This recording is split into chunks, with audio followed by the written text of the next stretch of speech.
Hey guys, this is Tanya from House and Home Creations. Thank you for checking out my video as well as joining me on my channel.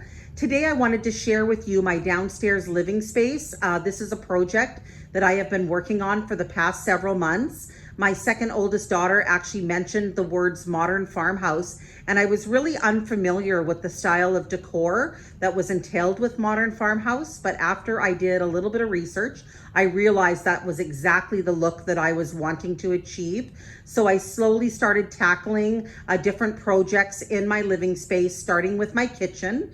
Originally, I had old knotty pine kitchen cabinetry that had an orangey brown tone, which I just did not like. So I hired a company to come in and actually resurface my existing cabinetry.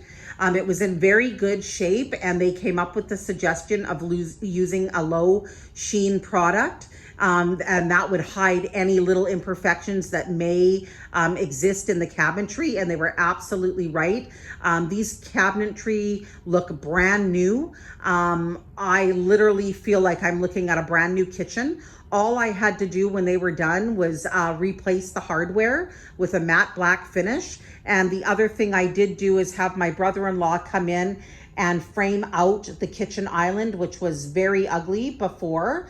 So he was able to add some visual interest at the bottom by building it out and adding some frame detail on the sides and the back, and it has completely changed the island. I actually really like it now, and I found some matching chairs off of Wayfair. I also added some light fixtures above the island to flank the area and define the space. And then moving into my dining room area, I actually hung a similar light fixture, a very nice elongated rectangular light fixture that's in a faux wood and metal in the same matte black finish. I also found a gentleman on Etsy who was able to build me a nice modern farmhouse dining table. He also added some distressed elements and painted it in the same white dove Benjamin Moore finish as my kitchen cabinetry, just to keep it unified. I also got him to stain the tabletop in a really nice warm brown with no orange undertones, which I just do not like. And then I found these beautiful high back chairs in a nice teal blue from President's Choice that I was able to add around the table to allow for a seating of 6, but I could easily accommodate 8 people around this table by adding 2 more chairs to each end.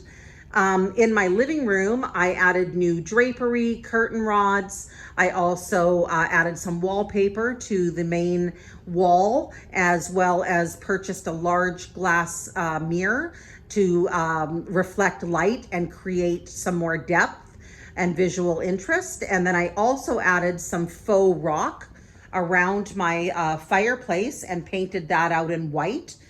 The entire space is pretty much painted out in Benjamin Moore white dove. I just played with different sheens from flat to satin to semi-gloss finishes, and it all tied together really, really nicely.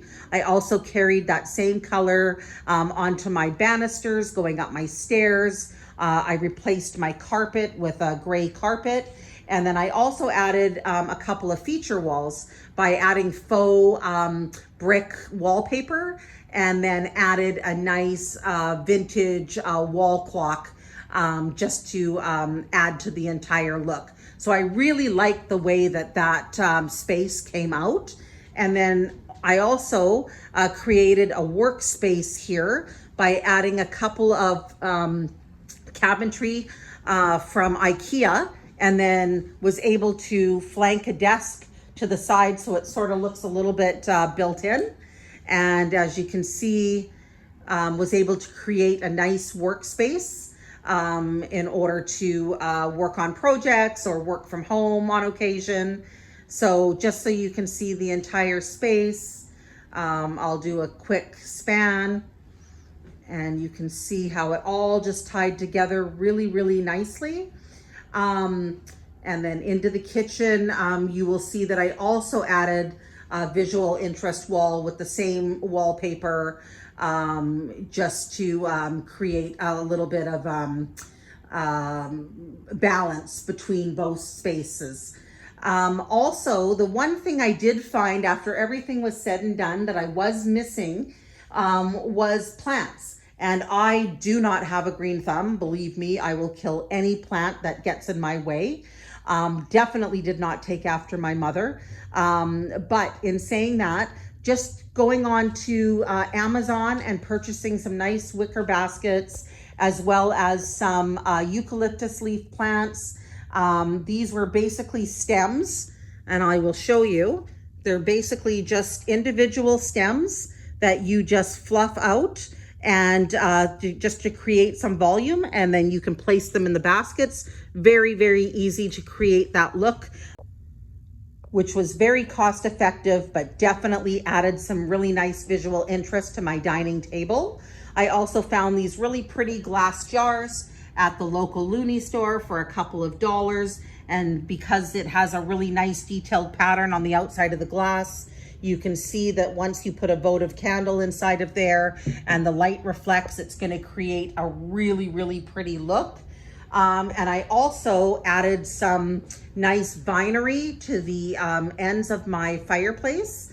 Again, I just went onto Amazon and they had some really nice vine plants. I found these metal buckets that are actually meant for hanging outdoor plants. I purchased a couple of those and just put the vines draping out of those containers on both sides of my fireplace. And it literally just tied everything together. The greenery really, really changed the way the space looked and just added that warmth and inviting look that I was looking for. So I also added another fern plant here on the end of the console where my TV sits. So all in all, just a quick span of the entire space. You can see that it all is very cohesive. It's very warm, it's very inviting. Everything's in a neutral palette, grays, creams, beige, white, and then the accent color being that little punch of teal. So I hope that I have inspired you. I hope you enjoyed watching this video and seeing how it is possible to change a small living space into a very comfortable, inviting space on a limited budget. And I look forward to tackling my next projects and sharing my ideas with you all. Thank you so much.